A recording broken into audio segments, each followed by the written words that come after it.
Hello my dear friends, you're welcome to Study with Saram. Today I'm going to start another chapter of 9th class physics part, that is gravitation. Gravitation हम सब ने सुना है, gravity word हम सब ने सुना है, लेकिन ये कैसे स्टार्ट हुआ, कैसे अपने आप चीज़ें अर्थ की तरफ खींची चली आती हैं। जब हमने न्यूटन्स लॉ ऑफ मोशन पढ़े थे, उसमें फर्स्ट लॉ ने कहा था न्यूटन के कि जब भी किसी ऑब्जेक्ट को एक्सटर्नल फोर्स मिलेगी तभी वो रेस्ट से मोशन में आएगा। लेकिन हम अगर अभी इस पॉइंट से मैं इसको मार्कर को ड्रॉप कर दूँ, इट विल गो डाउन, ये अपने आप डाउन चला जाएगा, मैंने इस पर कोई फोर्स नहीं लगाई। हाउ दिस हैपन्स, ऐसा कैसे हुआ? तो इसके लिए हमारे सर इसाक न्यूटन ने एक टाइम जब वो एक ट्री के नीचे बैठे थे, उनके ऊपर एक एप्पल आके गिरा, तो उस टाइम उन्होंने सोचा, समझा, ऑब्जर्व किया कि जो अर्थ है उसके पास एक डिफरेंट फोर्स है जो सारी चीज़ों को अट्रैक्ट करती है, और जो अर्थ की ग्रेविटेशनल फोर्स है that is known as gravity. Gravity है that is known as pull of earth, attractive pull of earth towards its center.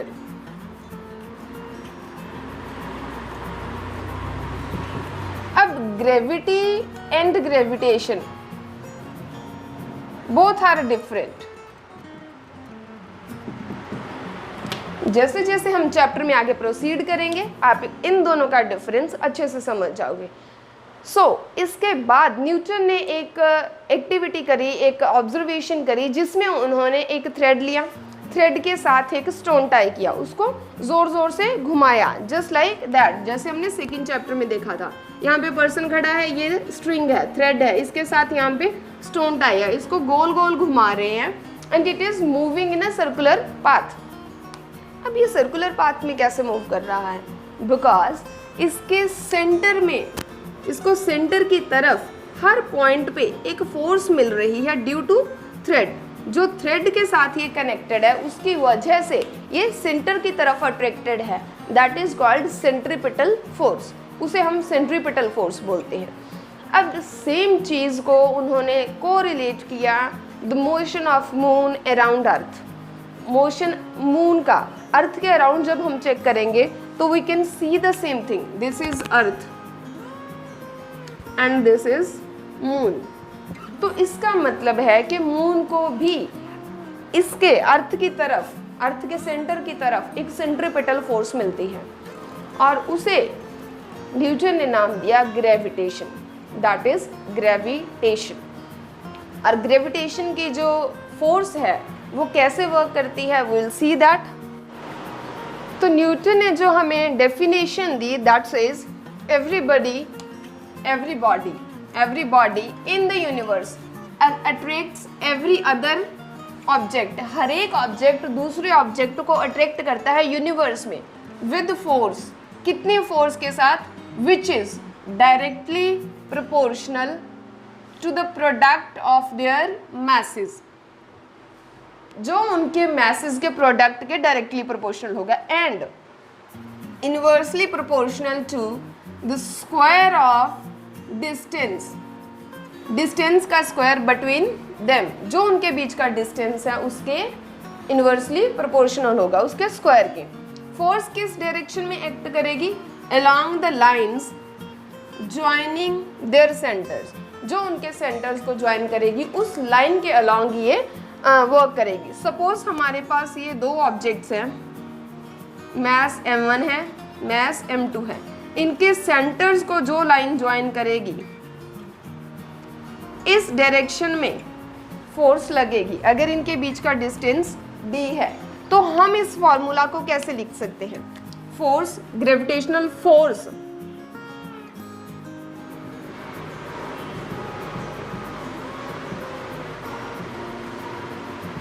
F से रिप्रेजेंट करी जाएगी, is directly proportional to m1 and m2, first चीज। Second, it is also inversely proportional to 1/d²। अब हम दोनों equations को combine करेंगे, combine करके क्या देखते हैं? m1 m2 by D square. ना प्रोपोर्शनैलिटी कांस्टेंट हटाएंगे, प्रोपोर्शनैलिटी कांस्टेंट हटा के हमें क्या मिलेगा, that's F is equal to G m1 m2 by D square. Now what is G? G is the proportionality constant और जिसे ग्रेविटेशनल कांस्टेंट भी कहा जाता है। It is gravitational constant G, F is the gravitational force. बच्चे बहुत बार confuse करते हैं कि एफ और जी को रिप्लेस कर देते हैं, जी की जगह एफ लिख देते हैं, एफ की जगह जी लिख देते हैं। तो F is equal to force of gravitation, G constant of gravitation.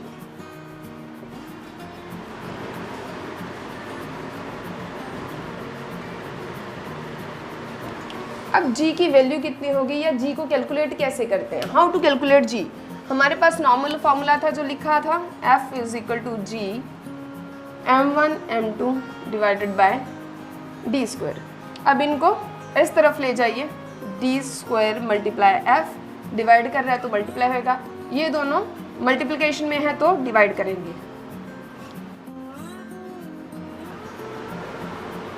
Value of g। अब आपको नॉर्मली बहुत डिफिकल्ट लग रहा होगा, बहुत अजीब लग रहा होगा कि कोई g की वैल्यू आई which is equal to this. हमें कैसा पता चलेगा कि किस ऑब्जेक्ट में या किस दो ऑब्जेक्ट्स के बीच में g की वैल्यू कितनी है? तो उसके लिए एक इजी चीज़ है, अगर ऑब्जेक्ट्स के बीच का जो डिस्टेंस है d वो 1 मीटर स्क्वायर हो जाए और जो मैसेज हैं m1 वो भी 1 kg हो, m2 वो भी 1 kg हो, तो सारी वैल्यूज़ 1 हो जाएंगी। 1 square f divided by 1 multiply 1 is equal to g। So it says f is equal to g। Force and gravitation constant की वैल्यू इक्वल होगी जब दो ऑब्जेक्ट्स का मास भी 1 kg है, दोनों का मास 1 kg है और दोनों के बीच का जो डिस्टेंस है दैट इज 1 मीटर।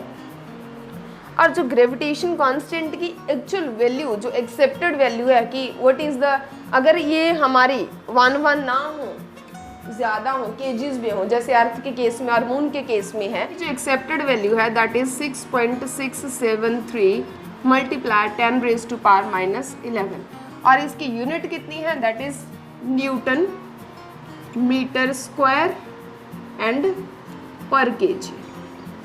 हमने यहीं से देखना है, फोर्स न्यूटन में होती है, डिस्टेंस मीटर स्क्वायर में, क्योंकि स्क्वायर है, हमारे पास 2 kgs हैं, दे आर डिवीजन, तो यहाँ पे so this is the unit.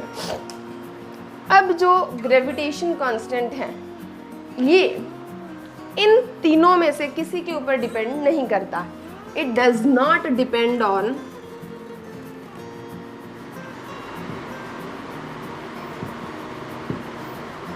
D, ना m1 और ना m2, ये तीनों में से किसी के ऊपर डिपेंड नहीं करता, और ना ही nor the medium.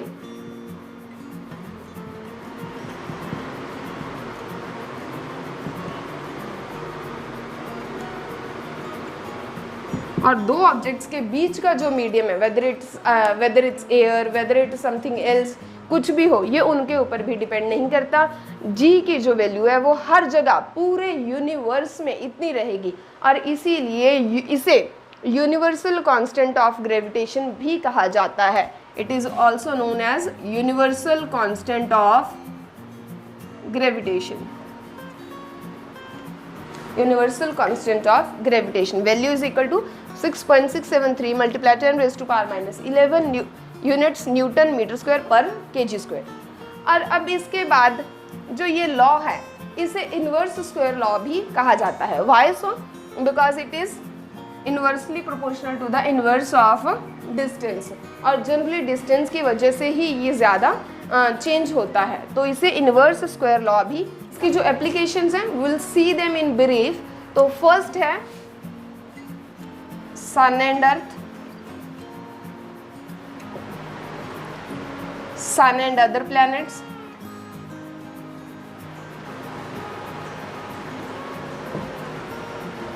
earth and moon,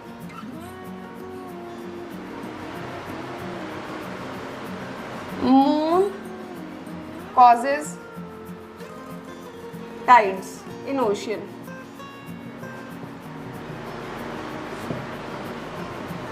Or objects on earth.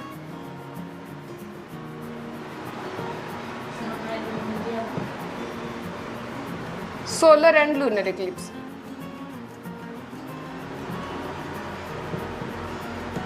These all are only because of gravitational pull.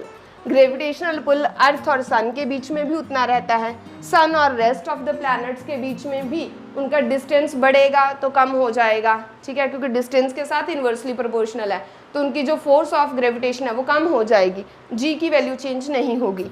और अर्थ और मून के बीच में जितना डिस्टेंस है उस हिसाब से, because it is not wearing, और मून जो है वो जो टाइड्स कॉज करते हैं ओशियंस में, that is also because of the gravitational pull. Next, जो ऑब्जेक्ट्स फॉल करते हैं अर्थ पे, जैसे कि अभी अगर मैं इसको ड्रॉप कर दूँ इट विल फॉल डाउन, तो it is also because of gravitation of earth. Next, solar और ल्यूनर इक्लिप्स, ये भी बिकॉज ऑफ ग्रेविटेशन होता है, because their positions are changing, that's why. So अब जो एक चीज़ इसमें पॉइंट करूँगी दैट इज दिस, जो अर्थ की ग्रेविटेशन होती है उसे हम ग्रेविटी कहते हैं। For the sake of differentiation, ताकि हमें पता चल जाए कि हम किसकी बात कर रहे हैं, पूरे यूनिवर्स की ग्रेविटेशन की बात कर रहे हैं या अर्थ की। तो जब हम अर्थ की ग्रेविटेशन की बात करते हैं तब हम सिर्फ ग्रेविटी वर्ड यूज करते हैं। It is the pull of earth, specially pull of earth is known as gravity, attractive pull of earth. I think जो लॉ ऑफ ग्रेविटेशन का स्टार्टिंग है दैट इज ऑल डन। इसके बाद और भी कई सारे टॉपिक है which will do in the later in this chapter. So stay tuned with me, thanks for connecting. लेकिन सब्सक्राइब जरूर करिए और अपने फ्रेंड्स के साथ जरूर शेयर करिए। Thank you so much.